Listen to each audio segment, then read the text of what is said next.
चरण को करु धनी प्रेम प्रणाम। अशुभ हरन मंगल करन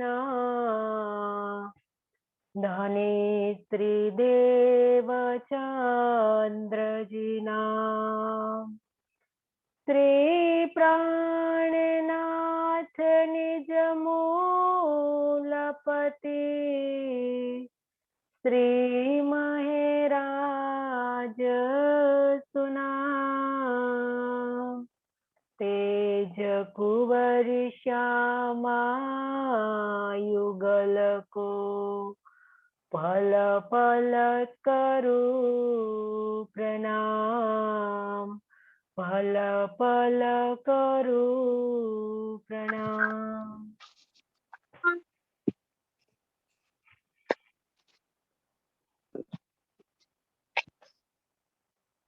कोई बड़े कहावे पीर फकीर कोई आरफ उलमा यार असहाब कई खलीफे हादी मोहम्मद है सबका रसूले बुजर की अपनी।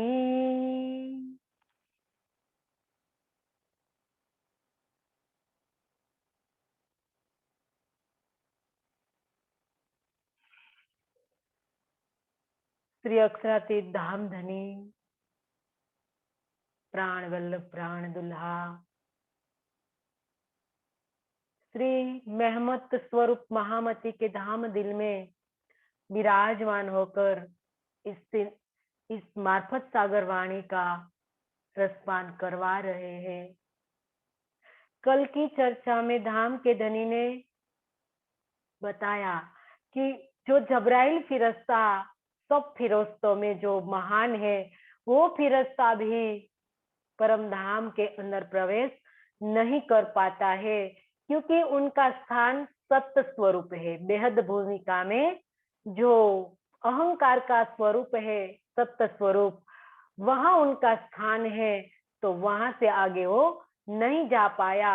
और वो जो अरसे अजीम लाहुत जिसको कहा गया है और इनकी साक्षी कुरान में दी गई है तो ये भी बात बताई कि हे सुंदर साथ जी आप कुरान को देख लीजिए धर्मशास्त्रों को देख लीजिए कि परम धाम से जो रूहें खेल देखने के लिए आई है तो वो रब्बानी जो उम्मत कहा गया है इसको रब्बानी उम्मत वो परम धाम की ब्रह्म सृष्टिया है खेल देखने के लिए आई है और इनके लिए इस ब्रह्मवाणी आई।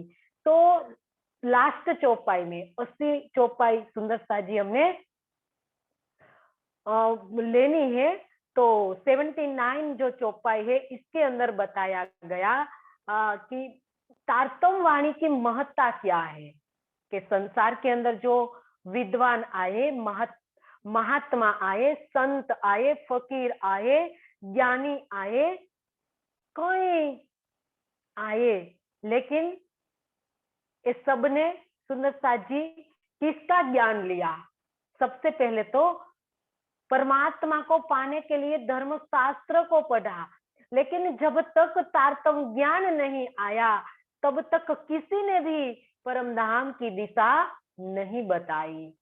दिशा लेकर कौन आए सुंदर साथ जी श्री धाम के धनी आए पार ब्रह्म संसार के अंदर दिशा निर्देशन करने के लिए सुंदर साथ जी परम धाम का दिशा निर्देशन ये सब संत महात्माओं फकीर सब ने किया लेकिन किसी ने ठोर दिशा नहीं बताई तो इनका एड्रेस लेकर खुद धाम धनी आए और इस तारतम वाणी लेकर आए और तारतम वाणी में सब कुछ सुंदर साथ जी बताया तब जाके सबको पता चला।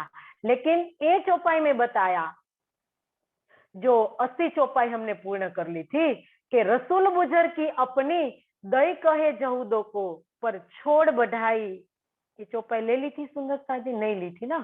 यही चौपाई तक ही हम पहुंचे थे कि सबने जो संसार में सब आए तो सब अपने को धर्म गुरु कहलाए, लेकिन उनको चरणों में जाना पड़ा? मोहम्मद के चरणों, मतलब वो महामती के चरणों में जाना पड़ा। तब जाके उनको रास्ता मिला, सही निर्देशन मिला। तो सुंदरता जी ये बात बताई थी।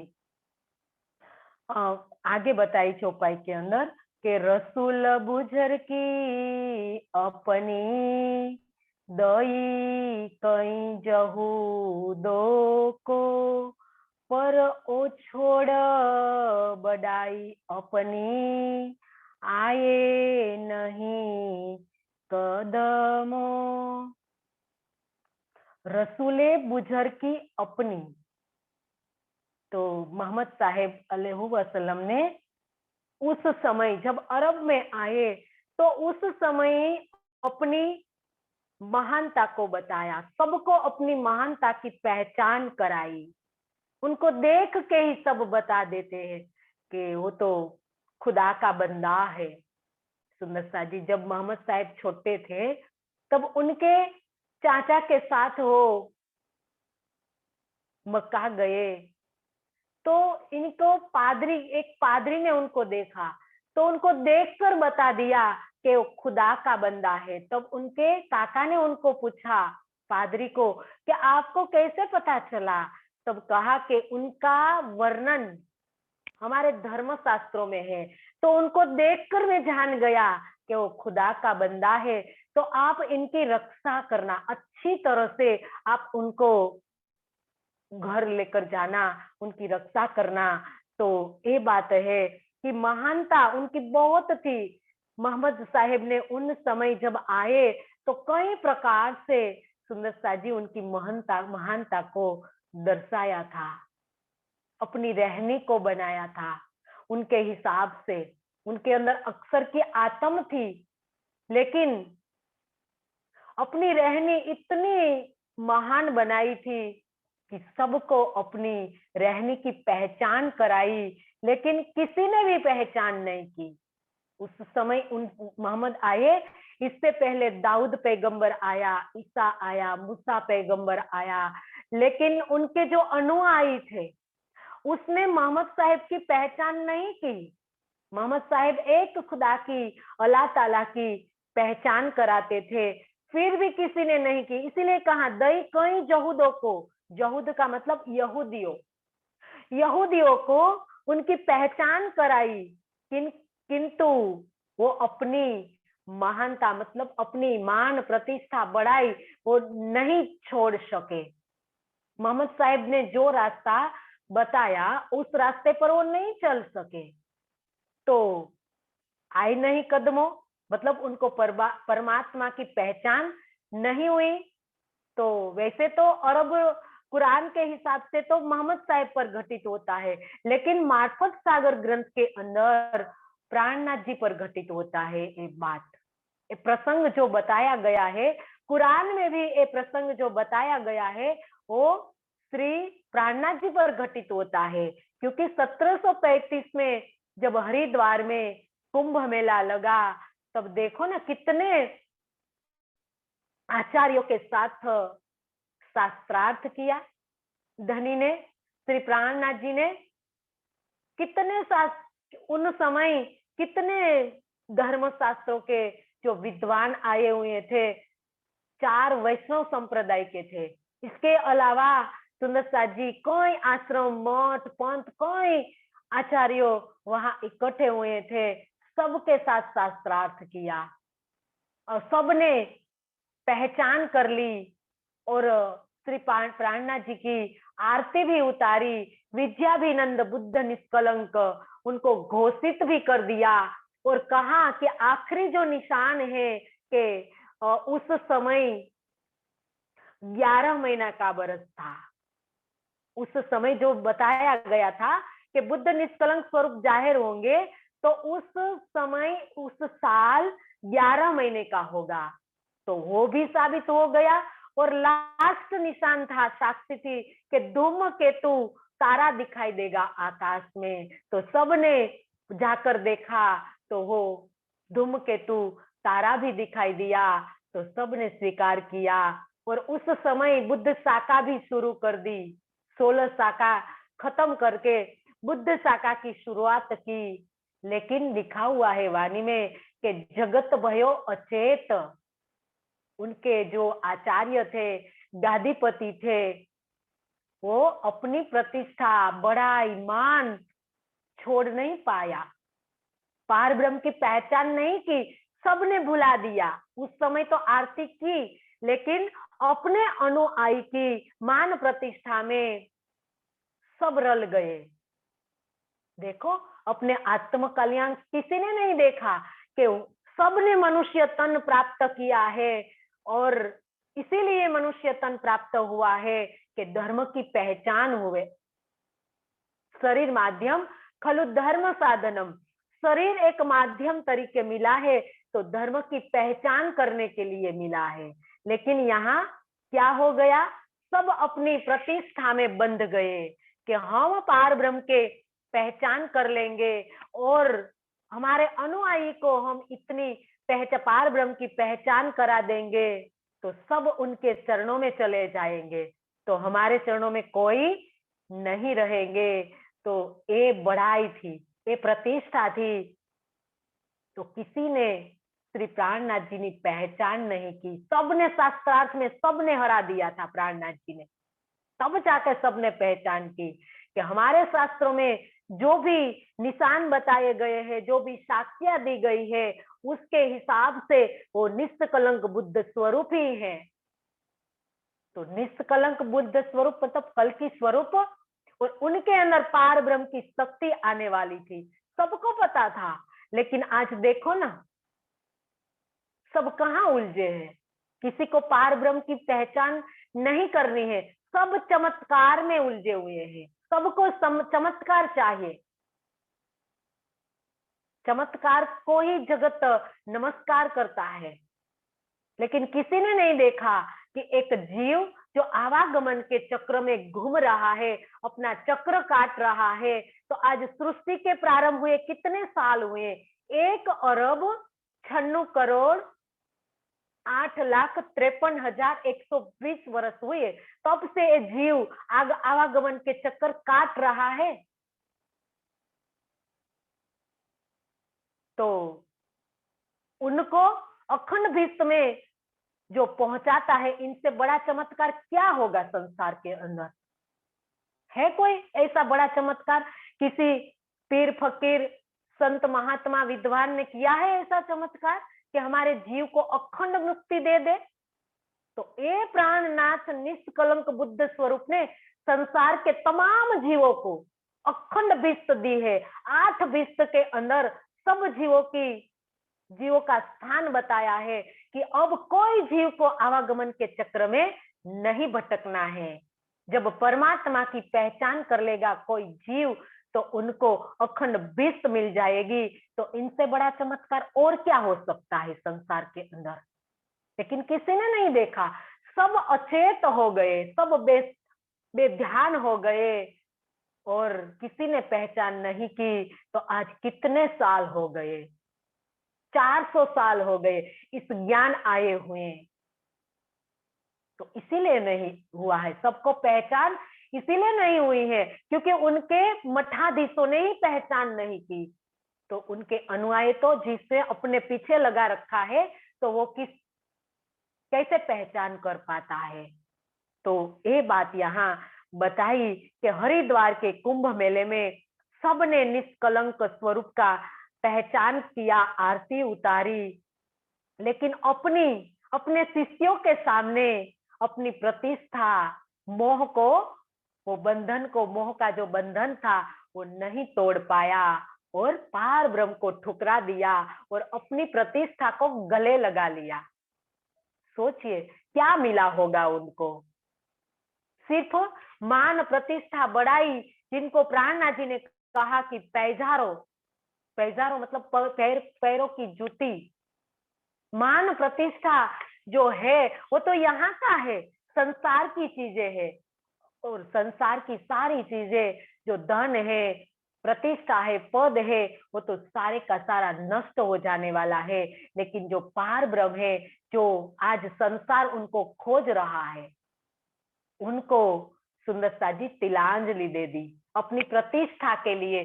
तो आज हमें ये समझना है कि आज क्या हम तारतम ज्ञान लेकर अपनी प्रतिष्ठा को तो नहीं गले लगा रहे हैं।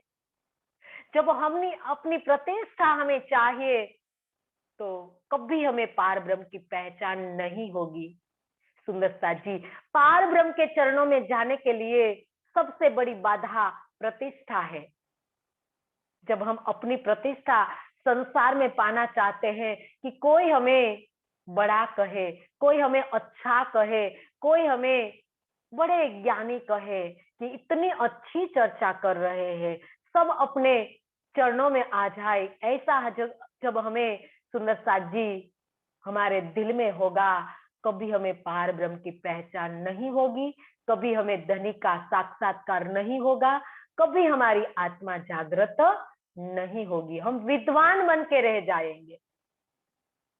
वाणी मंथन सुंदर साथ जी हमें करना है, लेकिन प्रेमी बनने के लिए करना है, विद्वान बनने के लिए नहीं करना है। विद्वान सुंदर साथ जी जब बन जाएंगे तो प्रतिष्ठा बाधा बन जाएगी, उनकी पहचान करने में प्रतिष्ठा बाधा बन जाएगी। जो आज आचार्यों गादीपतियों आज लेकर खड़े हुए हैं और परमात्मा की पहचान किसी को नहीं दे रहे हैं, क्योंकि वो समझ रहे हैं कि आज हम किसी को तारतम वाणी का प्रकाश दे देंगे तो कौन आएगा, कौन हमें महान कहेगा।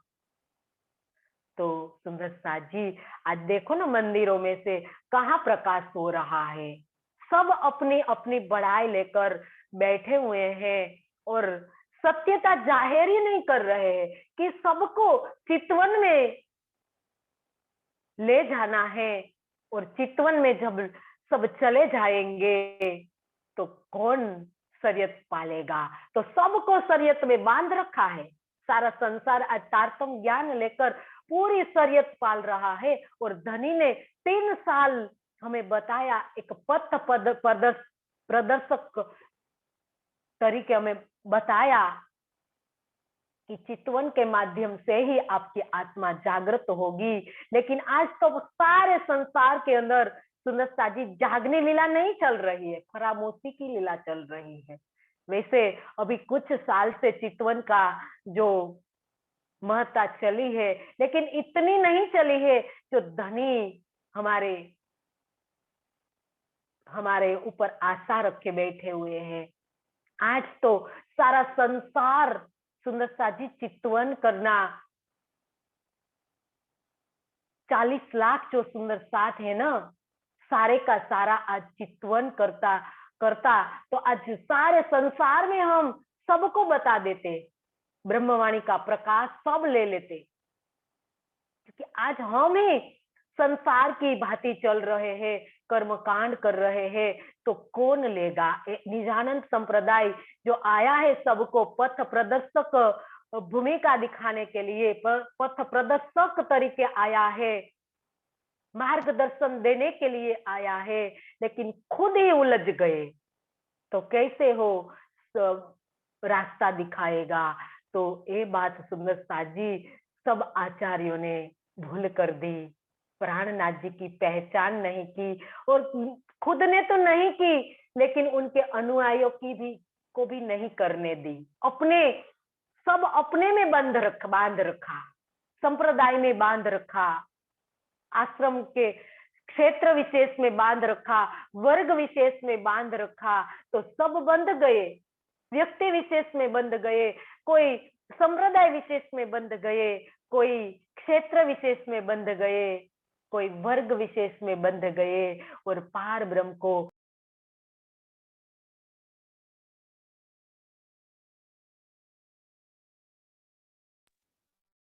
सुंदर सा जी हरिद्वार के कुंभ मेले में बनी। तो आज सारा संसार तारतम ज्ञान से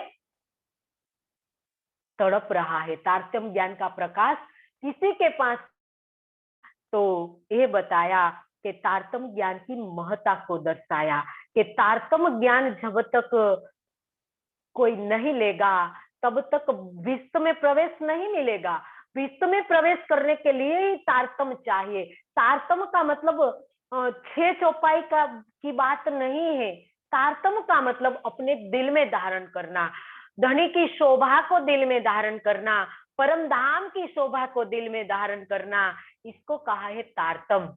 धाम स्वरूप और लीला जब जीव के दिल में आएगी, इसको कहा है तारतम लेना। तारतम 6 चौपाई का ही तारतम नहीं है सुंदर सा जी, इनका विस्तार है 18,758 चौपाई। लेकिन तारतम का सार क्या है? इश्क है, प्रेम है तारतम का सार। तो प्रेम कौन है? पार ब्रह्म का स्वरूप है प्रेम।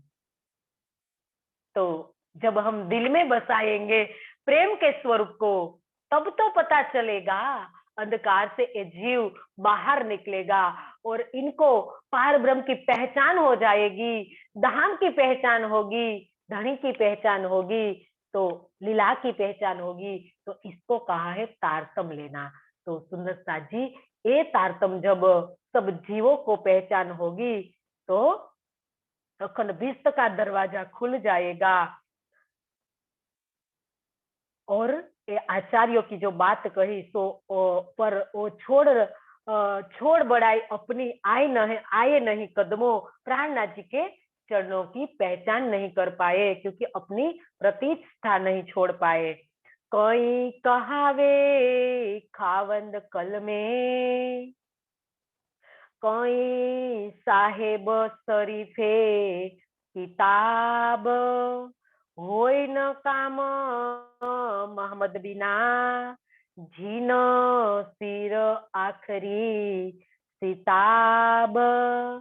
कई कहावे खावंद कल में, मतलब कुरान के जो आयात है, आयात के जो चौपाई है, इनको कलमा कहा गया है सुंदर साथ जी। तो कुरान के जानकर बहुत बड़े अपने को विद्वान कहलाते हैं, अपने को कुरान के आरिफ कहलाते हैं। और कई साहेब शरीफे किताब, और कई छोटी छोटी किताबों की जो रचना करते हैं, ऐसे कई अपने को स्वामी कहलाते हैं, धर्मशास्त्रों के स्वामी कहलाए, कुरान के विद्वान कहलाए। ये सब होए न काम मोहम्मद बिना, लेकिन उसने भी अपनी अहंकार को नहीं छोड़ा। उनके अंदर भी काव्य या किताबों की रचना करने की अहंकार की लेकर बैठ गए। और कुरान के जो विद्वान थे, उनको कुरान का भी अहंकार था, विद्वान का अहंकार था कि हमारे जैसा कुरान का जानकार कोई नहीं है। तो उनको प्रतिष्ठा और अहंकार बाधा बन गया।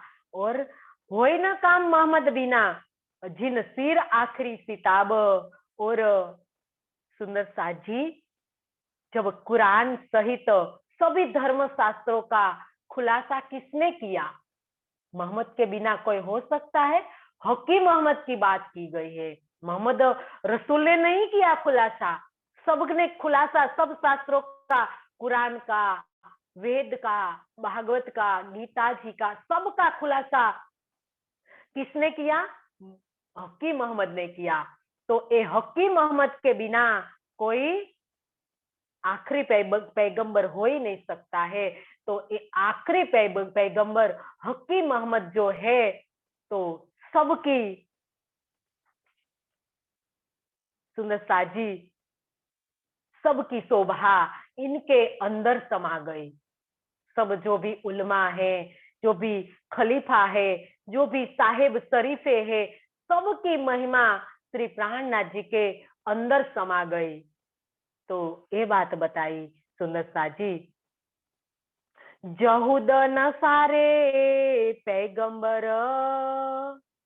कोई कहलाए रात के माहे, दिन उगे मोहम्मद बुराक के, आगू दौड़े सब जाए।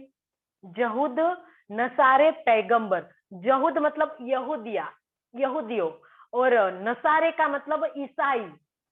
जो भी इसके अंदर पैगंबर हुए, यहूदियों के अंदर मूसा पैगंबर हुए, ईसाई के अंदर ईसा पैगंबर हुए। तो ये सब पैगंबर अज्ञानता की अंधा अज्ञानता के अंधकार में ही सब पैगंबर कहलाए। तो दिन उगे मोहम्मद बुराक के, बुराक मतलब घोड़ा, घोड़ा मतलब जागृत बुद्धि का ज्ञान संसार के अंदर आ गया। तो ये जागृत बुद्धि रूपी घोड़े पर सवार था। कौन सवार था? श्री प्राणनाथ जी। असराफिल जो जागृत बुद्धि को फिर फरिश्ता है, उन पर सवार था। और मोहम्मद साहिब की बात बताई कि मोहम्मद साहिब किसके पर सवार था? तो मोहम्मद साहिब जोश स्वरूप जबराइल फिरस्ता पर गए, म्याराज के समय गए। तो उनको जबराइल फिरस्ता था, लेकिन जो असराफिल फिरस्ता जागृत बुद्धि का फिरस्ता है, तो ये फिरस्ता ऊपर सुंदरता जी सवार श्री प्राणनाथ जी हुए। तो एक राजा के रूप में उनको बताया गया। जागृत बुद्धि के घोड़े पर सवार मतलब कोई ऐसा कोई जाहिरी घोड़ा नहीं था, लेकिन उन शक्ति जो सारी की सारी संसार की सारी शक्ति श्री प्राणनाथ जी के अंदर विराजमान हो गई, क्योंकि जागृत बुद्धि आ गई। और जो भी पैगंबर हुए प्राणनाथ जी के पहले, जो भी पैगंबर हुए, उनके अंदर सपने की बुद्धि थी। और सपने की बुद्धि कभी सुंदरता जी परे का ज्ञान नहीं हो सकता इनसे। तो जागृत बुद्धि आई, तो जागृत बुद्धि से ही सुंदरता जी जबराइल फिरस्ता ही मोहम्मद साहिब को बेहद भूमिका में लेकर गए। तो ये बात यहाँ बताई कि जो भी पैगंबर आए, वो सारे के सारे पैगंबर को सैनिक की तरह बताया गया कि वो तो सैनिक की तरह नीचे चलेंगे, और जागृत बुद्धि रूपी घोड़ा पर श्री प्राणनाथ जी पर सवार होंगे, और इनके आगे आगे सब दौड़ेंगे। पैगंबर सब दौड़ेंगे, जी हुजूरी करते करते सब पैगंबर उनके आगे आगे दौड़ेंगे। तो ऐसी श्री प्राणनाथ जी की महिमा है। तो इस समय आए हुए हैं सुंदरता जी, ये समय ये है जो चल रहा है। और मार्फत सागर ग्रंथ जब अवतरित हुआ, तो उस समय सुंदरता जी कई पैगंबर हुए, कई कितने पैगंबर जो बताए गए हैं कुरान के अंदर भी सुंदरता जी बताया गया है पैगंबर के 120 पैगंबर हुए हैं। तो ये सारे के सारे पैगंबर की महिमा श्री प्राणनाथ जी के अंदर समा गई, और सारे के सारे पैगंबर सब जी हजूरी करते हुए एक सैनिक की भांति उनके आगे आगे चलने लगे। तो ये यहाँ बताया है कि निष्कलंक बुद्ध स्वरूप जो श्री प्राणनाथ जी जागृत बुद्धि रूपी असराफिल रूपी घोड़े पर सवार हुए, और उनके सम्मान में आगे आगे सभी पैगंबर दौड़े, दौड़ते चल रहे हैं। तो ये उनकी महिमा को बताया कि प्राणनाथ जी की महिमा किसी पैगंबर की महिमा के सुंदरता जी समान नहीं है। कोई पैगंबर ऐसा नहीं है कि जो मोहम्मद, आखिरी मोहम्मद श्री प्राणनाथ जी की महिमा के सामने खड़ा रह पाए। तो ऐसे कि सिफत कही मोहम्मद की, ऐसी कही काहो न्याही च्याही नाहे, कई ब्रह्मांड हुए कई होयसी, तीन ब्रह्मांडों में नाही। सिफत मोहम्मद मेहंदी की, मोहम्मद मेहंदी जो श्री प्राणनाथ जी को कहा गया है, तो इनकी महिमा सबसे परे है। तो इनकी महिमा को बताने के लिए सुंदरता जी ये चौपाई के अंदर बताया गया है। तो आज सुंदरता जी प्राणनाथ बनने की शोभा सिर्फ इंद्रावती को है, किसी को भी प्राणनाथ जी कोई नहीं बन पाएगा। सिर्फ सब सुंदर सात कहलाएगा, ब्रह्म सृष्टि कहलाएगा, लेकिन कोई प्राणनाथ नहीं कहलाएगा। प्राणनाथ की शोभा एक महामती को मिली हुई है, और महामती की शोभा का नाम इंद्रावती की शोभा का नाम महामती है, जिसके अंदर 5 शक्तियां विराजमान हुई है, तो इसीलिए उनको महामती कहा गया है। और महामती जो श्री इंद्रावती है, तो उनके अंदर जो शक्ति विराजमान है, 5 शक्तियां विराजमान है, तो इन शक्ति को मार्फत स्वरूप कहा गया है। 5 शक्ति जो विराजमान है, इसीलिए श्री महामती के धाम दिल में जो स्वरूप विराजमान है ये, और मूल स्वरूप जो परम धाम में विराजमान है, उनके अंदर, उनके दोनों में कोई फर्क नहीं है। ये पहचान सुंदर साजी मार्फत सागर ग्रंथ कराएगा। मार्फत सागर ग्रंथ की एक एक चौपाई जब हम आत्मसात करेंगे, तब पता चलेगा कि आज महामती की क्या महत्ता है, महामती के धाम दिल में विराजमान जो स्वरूप है, इनकी क्या महत्ता है। आज हमें जो ज्ञान मिला है, तो ये सुंदर साजी आवेश स्वरूप ने ही तो विराजमान होकर अवतरित किया गया है। जो तारतम वाणी का जो ज्ञान है, वो आवेश स्वरूप से अवतरित हुआ है। इसीलिए आवेश स्वरूप और मूल स्वरूप में कोई अंतर नहीं है, और मूल स्वरूप, आवेश स्वरूप, तारतम वाणी, तीनों में कोई अंतर नहीं है। सुंदर साजी तीनों एक है। इसीलिए तो तारतम वाणी पार ब्रह्म का स्वरूप है, वांगमय स्वरूप कहा गया है कि ये तारतम वाणी श्री महामती का वांगमय क्लेवर है, कोई अंतर नहीं है। तो ये बात सुंदर साजी मार्फत सागर वाणी समझाती है। तो कब पता चलेगा? जब इनके एक एक हरफ को हम समझेंगे, एक एक हरफ का मायना लेंगे। मायना भी कैसा लेंगे? बातूनी मायना लेंगे। उपला मायना लेकर सुंदर साजी कुछ भी बात समझ में नहीं आएंगी। इनकी बातूनी अर्थ लेना पड़ेगा। बातूनी अर्थ लेने के लिए सुंदर साजी रूह की दृष्टि से लेना पड़ेगा।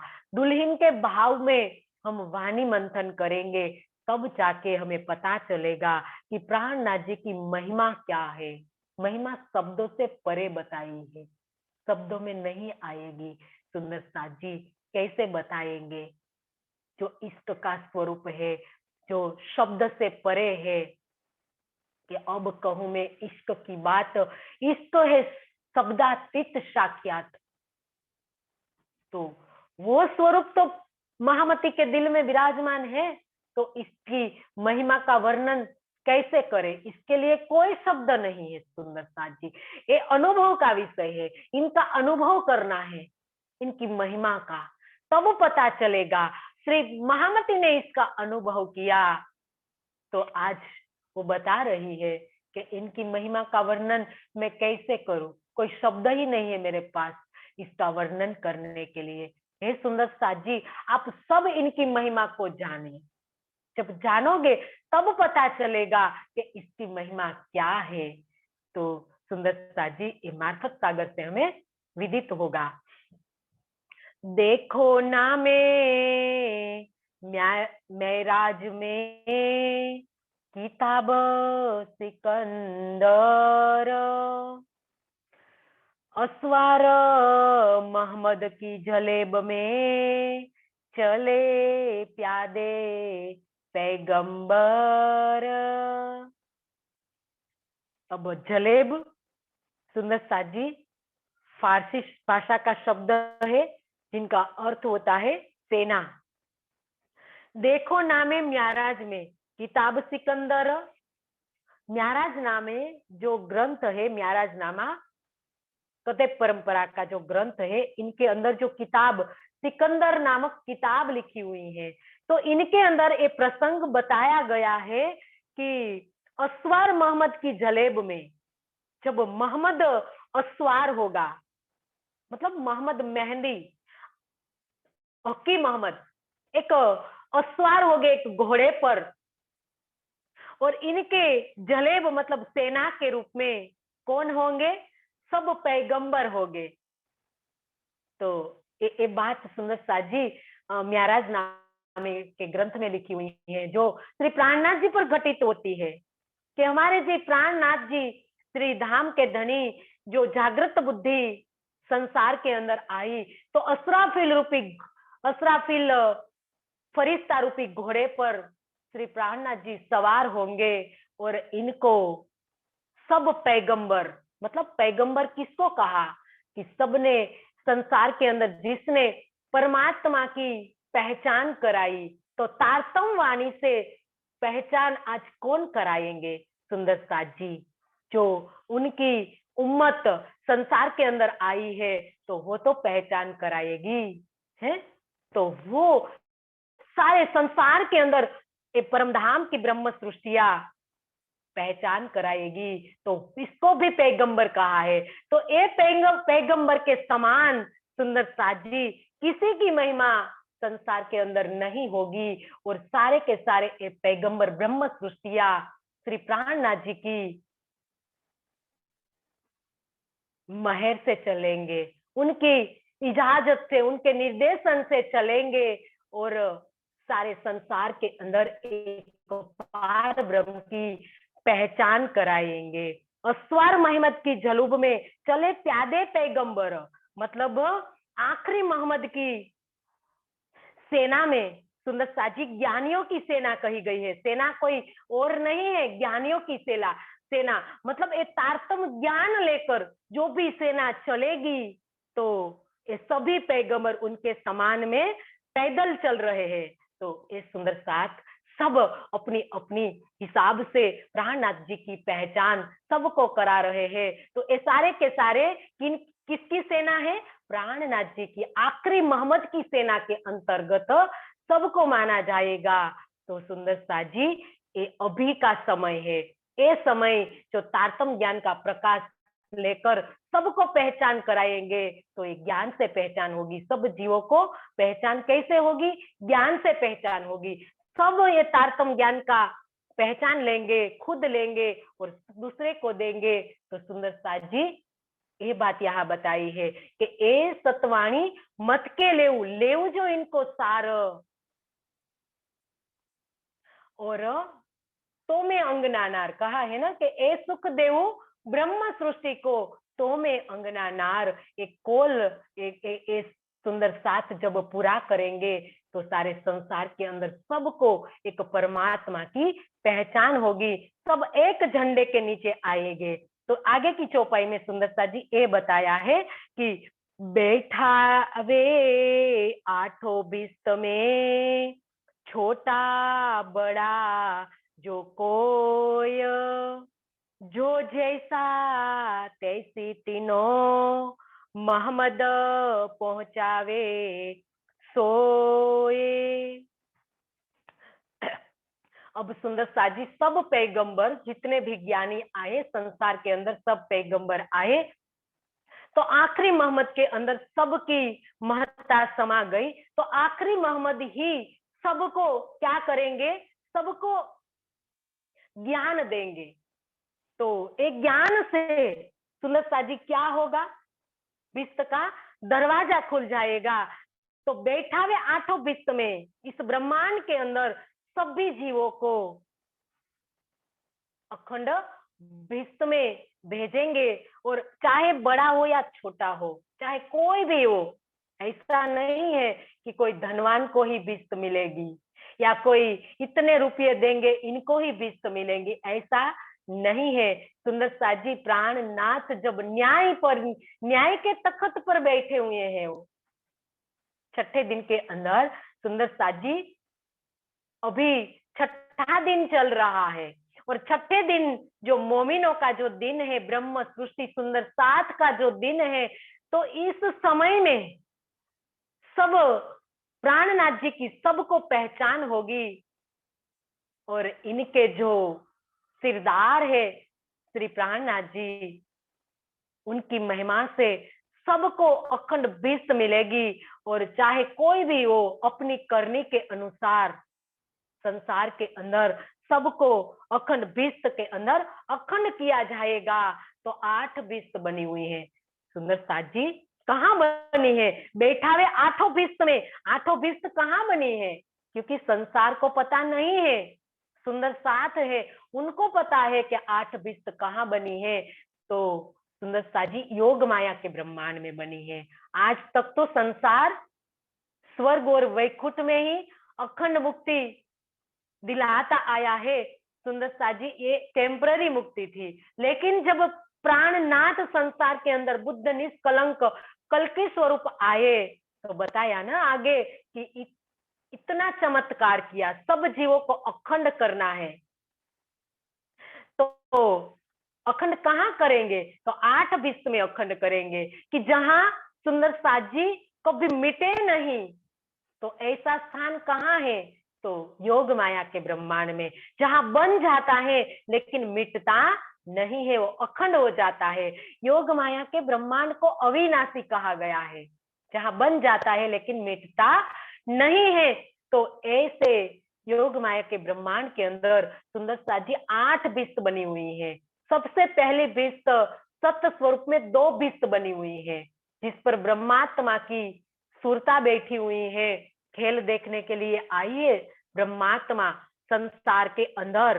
तो जो जीव पर बैठी हुई है, तो उस जीव पहली विस्त का अधिकारी बनेगा।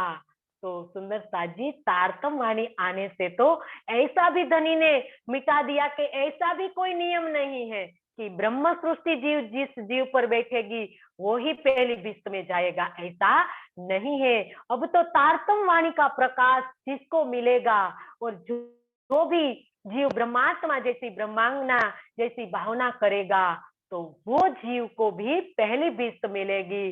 तो सुंदर साजी 2 विस्त बनी है, ब्रह्म सृष्टि की पहली विस्त और ईश्वरीय सृष्टि की दूसरी विस्त, और तीसरी विस्त है मोहम्मदी विस्त कही है, जिसको सुंदर साजी बसरी मलकी और मोहम्मद, बसरी मलकी और हकी 3 सूरत जो कहलाई है संसार के अंदर आई है। तो तीनों के रास्ते पर जो भी चलेगा उनकी तीसरी विस्त होगी, और चौथी विस्त सुंदर साजी बाल मुकुंद की, जो अभी संसार के अंदर बाल मुकुंद की पूजा करते हैं, जो तारतम लेगा परमात्मा की पहचान करेगा, तो वो जीव चौथी विस्त के अंदर अखंड हो जाएंगे। और 5वीं विस्त बाल मुकुंद की, छोटे लड्डू गोपाल की जो है, तो सुंदर साजी इनके अंदर इनको अखंड किया जाएगा। और छठे विस्त मलकुति विस्त, ब्रह्मा विष्णु महेश को मानने वाला जो भी संसार के अंदर है, वो छठी विस्त के अंदर अखंड हो जाएगा। और 7वीं विस्त सुंदर साजी पैगंबरी विस्त है, संसार के अंदर जिसने भी परमात्मा का संदेश दिया है, तो इनकी छठी विस्त है। और 8वीं लोकल विस्त, जिसको आम खलक कहा गया है, कि जो भी तारतम लेगा चाहे नहीं लेगा, परमात्मा की पहचान करेगा कि नहीं करेगा, इनकी भी जब ब्रह्मात्मा खेल देखकर वापस अपने घर जाएगी, सुंदर साजी परत परम धाम जाएगी, तो इनकी 8वीं विस्त है, महाप्रलय हो जाएगा। और महाप्रलय के समय में 8वीं विस्त में सब अखंड हो जाएंगे। तो इस प्रकार से 8 विस्त खड़ी हो जाएगी। तो ये 8 विस्त में छोटा बड़ा जो कोई, जो जैसा तैसा तीनों मोहम्मद पहुंचावे सोए, हकी मोहम्मद सबको अपने कर्म के अनुसार अनुकूल अखंड अखंड विश्व में अखंड कर देंगे। तो सुंदर साजी आगे भी यही चौपाई पुरवार करती है कि या दो गिरो दो अरसों की, जो बक्का ठोर है दो ये फरिश्ते रूहे उतरी लैल में, सो भी सूरत हकी से होए। या दो गिरो दो अरसों की, मतलब 2 गिरो, गिरो मतलब सृष्टि, दोनों सृष्टि जो परम धाम से आई है ब्रह्म सृष्टि, और अक्षर धाम से आई है ईश्वरीय सृष्टि। तो ये 2 धाम से जो 2 सृष्टि आई है, तो दोनों बक्का ठोर है दो, ये दोनों का स्थान कहाँ है? अखंड धाम में है, दोनों का स्थान अखंड है। परम धाम तो अखंड है ही, लेकिन ईश्वरीय सृष्टि जो सत्य स्वरूप से आई है, तो उनका ये सत्य स्वरूप है वो भी अखंड है। फरिश्ते रूहें उतरी लैल में, ईश्वरीय सृष्टि जो कहाँ उतरी है, संसार का खेल देखने के लिए आई है, तो भी सूरत हकी से हुए। तो ये सृष्टि सुंदर साजी दोनों सृष्टि मतलब परम धाम की ब्रह्म सृष्टि और ईश्वरीय सृष्टि, दोनों सृष्टि को श्री प्राणनाथ जी अपने अपने धाम पहुंचाएंगे। जब सुंदर साजी 7वें दिन की लीला की यहाँ बात हो रही है, वो तो 7वें दिन में घटित होगा, क्योंकि जब खेल देख लेगी ब्रह्म सृष्टि, पूर्ण रूप से खेल को देख लेंगी, तो जब महाप्रलय होगा तो ब्रह्म सृष्टि परम धाम जाएगी, अपने मूल तन में जागृत होगी और ईश्वरीय सृष्टि अक्षरधाम मतलब सत्य स्वरूप में जाएगी। उनका स्थान मूल अक्षरधाम नहीं है, उनका लीला का जो धाम है अक्षर ब्रह्म का सत्य स्वरूप, वहां जाएगी और अपने धाम में पहुंच जाएगी। यही फजर दिन मार्फत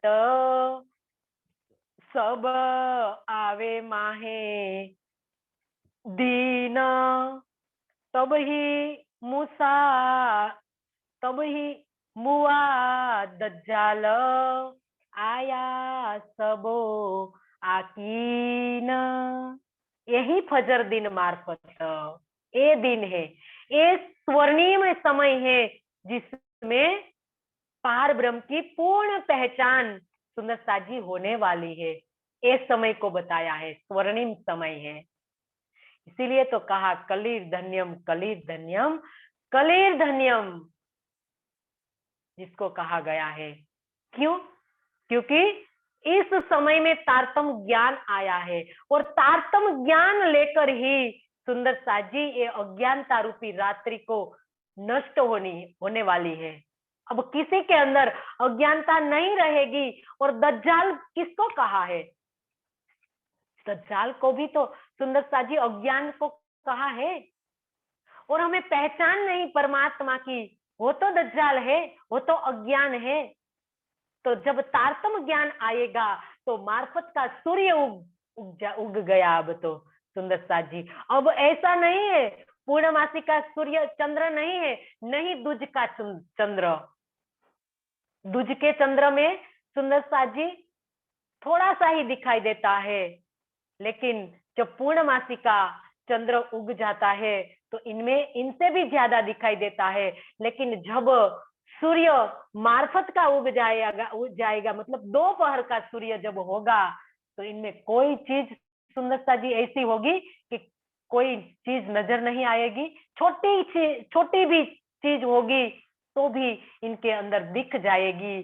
तो इसीलिए यहाँ सुंदरता जी बताया है कि तारतम वाणी को मार्फत का सूर्य कहा गया है, हक्की सूरत को मार्फत का सूर्य कहा गया है। दूज का चंद्र सुंदर साज जी किसको कहा है? बसरी सूरत को, मोहम्मद साहेब को दूज का चंद्र कहा है। और पूर्णमासी का चंद्र मलकी सूरत को कहा है, धनीश्री देवचंद्र जी को कहा है कि धनीश्री देवचंद्र जी आए तो कितना प्रकाश हुआ। सुंदर साज जी सिर्फ तारतम लेकर आए और मोहम्मद साहेब ने सिर्फ परम धाम का इशारा ही किया कि अल्लाह ताला का दीदार मैंने किया है, अल्लाह ताला की सूरत है, इतना ही सिर्फ बताया। लेकिन मलकी सूरत ने पूर्ण पहचान कराई और आगे की पहचान इनसे भी मार्फत की पहचान हक्की सूरत ने की, सुंदर साज जी कराई सबको। तो तारतम ज्ञान अवतरित हो गया और तारतम ज्ञान अवतरित हो जाने से सबके अंदर जो भी अज्ञानता है सारी की सारा नष्ट हो गई और सबको पहचान हो गई। ये बताया कि प्रातः काल का उजाला हो गया। अब कोई अज्ञानता की रात्रि नहीं रही है। तो सुंदर साजी सबको एक सत्य धर्म की पहचान हो गई। तो सब एक धर्म के एक झंडे के नीचे आ गए। तो सुंदर साजी इस 7वें दिन में होगा, सब 7वें दिन में आएंगे। अभी तो सबसे पहले इस तारतम ज्ञान का रस ब्रह्मात्माएं लेगी, इसके बाद ईश्वरीय सृष्टि लेगी और इसके बाद उत्तम जीव लेंगे, जिसने इस समय मांगा है कि इस समय हमें जन्म देना, उत्तम जीव जिसको कहा, जो राफड़ा हो गए परमात्मा का पहचान करने, परमात्मा का दीदार करने के लिए। तो तारतम ज्ञान सुंदर साजी संसार के अंदर प्रचार होगा, प्रसार होगा इनका, तो अज्ञानता की रात्रि मिट जाएगी। इसको दज्जाल कहा है। दज्जाल अज्ञान सुंदर साजी कलयुग दूसरा कोई नहीं है। कलयुग अज्ञानता को ही कलयुग कहा गया है। तो ये बात यहाँ बताई। तभी मुआ दज्जाल, मतलब तारतम ज्ञान आ गया तो सबने अपने अंदर का अज्ञान नष्ट कर दिया, मिटा दिया, और सबने एक परमात्मा पर विश्वास सबको आ गया, ईमान आ गया। आया सबो आकिन, मतलब एक अक्षरातीत पर सबने विश्वास किया, और सब एक धर्म, सत्य धर्म, जिसको इस्लाम धर्म कहा है। इस्लाम मतलब सुंदर सा जी मुसलमान नहीं, इस्लाम मतलब सत्य धर्म। सब एक धर्म के नीचे सब आ जाएंगे, क्योंकि सबका परमात्मा एक है। एक परमात्मा की सब पहचान कर लेगा तो परमात्मा के पास सुंदर साजी कोई हिंदू, मुस्लिम, सिख, ईसाई, पारसी कोई वाड़ा नहीं है, वहां कोई मजहब नहीं है। परम धाम के सुंदर साजी परम धाम में परमात्मा एक है, और इनके आगे सब एक है सुंदर साजी। कोई अलग अलग जाति भेद नहीं है। और वहां से सब आए तो सुंदर साजी हम एक मनुष्य तन धारण किया था, लेकिन यहाँ आकर सब अलग अलग गुट में बट गए। तो सुंदर साजी ये बात बताई कि एक धर्म की स्थापना तारतम ज्ञान से होगी। तारतम ज्ञान के अंदर इतनी शक्ति है। निजानंद दर्शन के इनके अंदर निजानंद दर्शन के अंदर शक्ति है कि सबको पहचान वो ही पहुंचावत कदमों हक, विरोध सारी विश्व का भांग से इन बितक। बितक का मतलब वाणी सुंदर साजी। तात्विक ज्ञान सब दोनों में एक है, तो इसीलिए बताया कि तत्व ज्ञान की दृष्टि से वाणी और वितक दोनों एक है। तो सुंदर साजी सारा के सारा विश्व का जो विरोध है तो इन वाणी से मिट जाएगा, सब एक धर्म के अंदर आ जाएगा, क्योंकि एक परमात्मा की पहचान करेगा सब। तो कोई नहीं कहेगा कि धनी मेरा, और सब कहेगा कि हमारे प्रियतम, हमारे प्राणनाथ, सब कहेगा। तो सुंदर सा जी ये बताया कि ये प्राणनाथ जी सबको एक धर्म के नीचे ले आएंगे, और एक धर्म के नीचे ले आने की शक्ति तारतम के अंदर है, तारतम वाणी के अंदर है। तो तारतम वाणी से सबको एक धर्म की पहचान होगी, एक परमात्मा की पहचान होगी। एक कुरान का माजजा और नबी की नबुवत, अवल फुरमाया सब हुआ, तब होए साबित।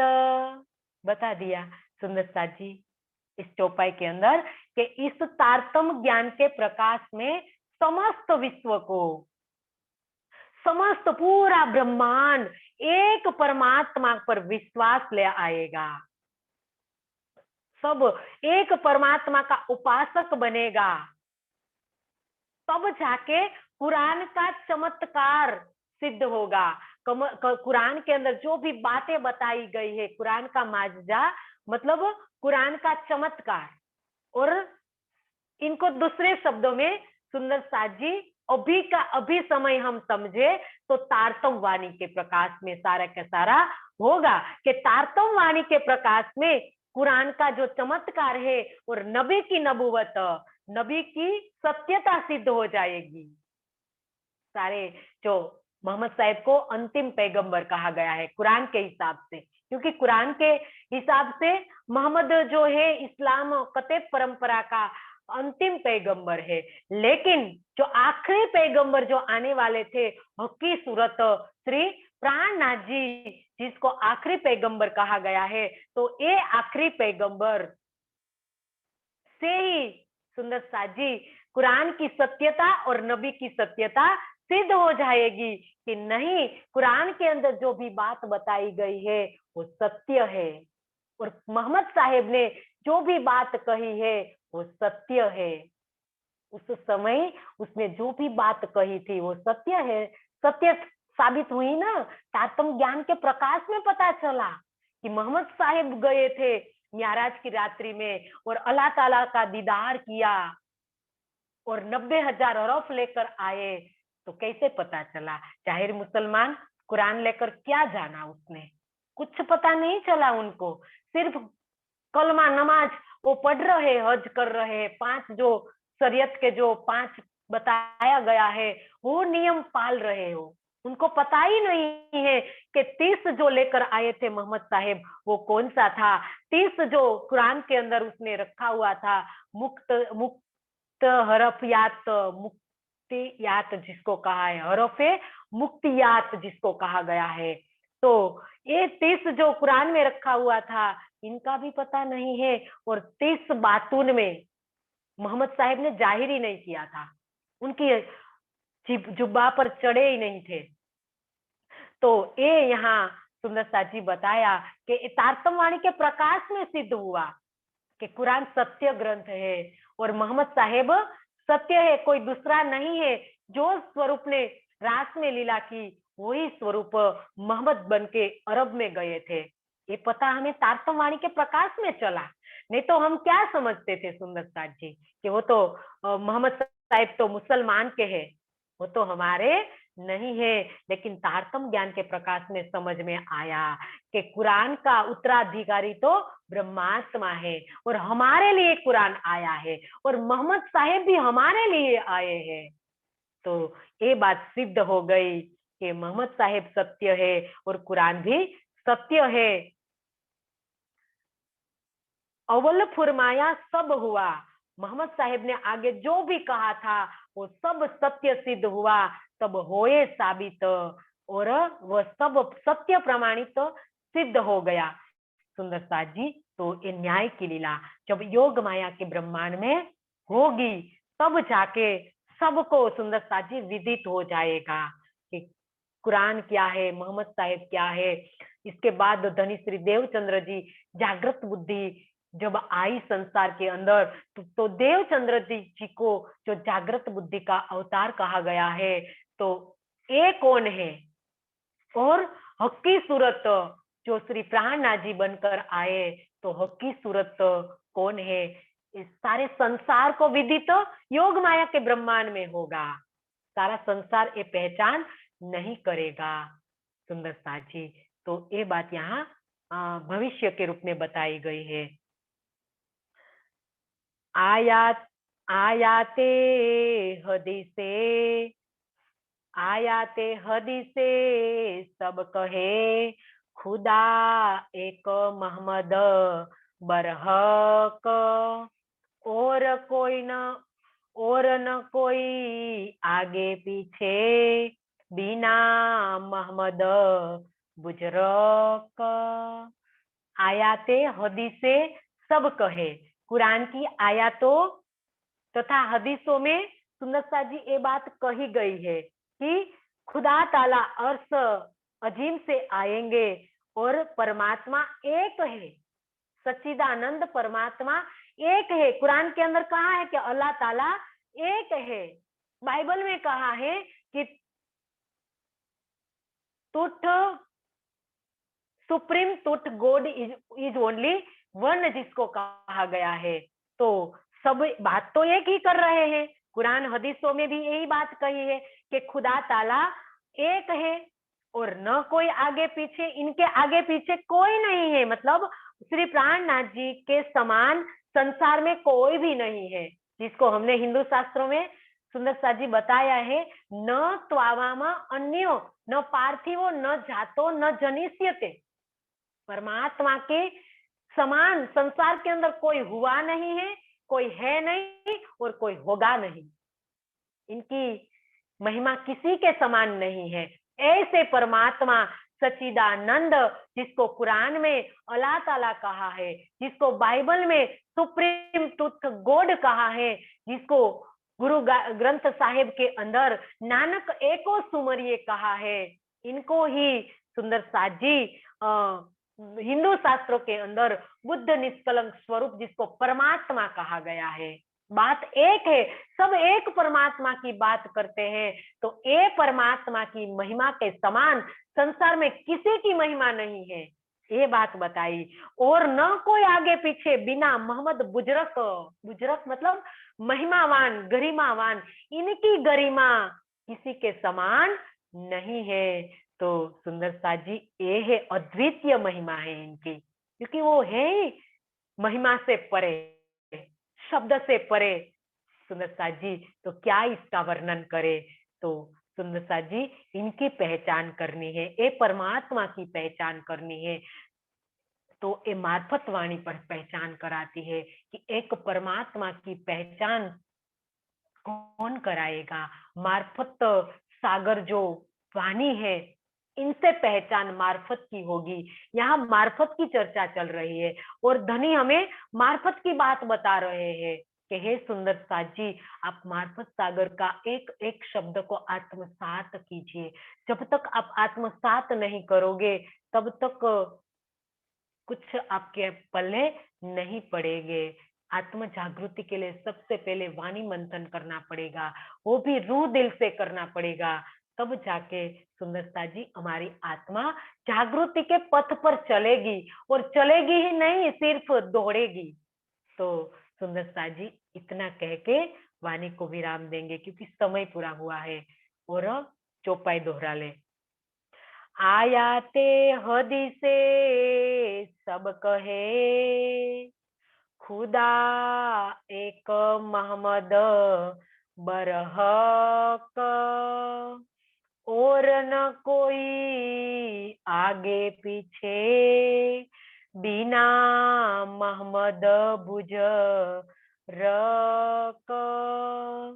बिना मोहम्मद बुजरक।